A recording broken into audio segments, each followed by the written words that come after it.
আমি দেবযানী। আমার চ্যানেলে তোমাদের স্বাগত। আজকে আমি কিছু টপিকস নিয়ে চলে এসেছি, চলো তাহলে সেগুলোই শোনা যাক। আমি ষষ্ঠ শ্রেণীর পরিবেশ বিজ্ঞানের আমার ব্যাচে কিছু কোশ্চেন দিয়েছিলাম, তা ভাবলাম তোমাদের সঙ্গেও শেয়ার করে নিই। তা চলো এক নজরে দেখা যাক।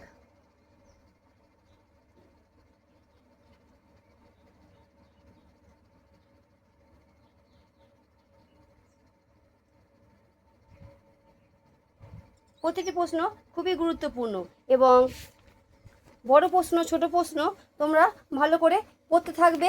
আমি আরও প্রশ্ন দেওয়ার তোমাদের চেষ্টা করব এবং এই পড়াগুলো তোমরা ভালো করে লিখে লিখে প্র্যাকটিস করবে, তাহলে হয়তো তোমাদের কিছুটা উপকারী হবে। তা তোলো, এইভাবেই তোমরা আমার পাশে থেকো এবং আরও রকম আমি ভিডিও দিতে সক্ষম হব তোমরা যদি সাপোর্ট করে পাশে থেকো। তো ভিডিওটি এই পর্যন্তই। টাটা।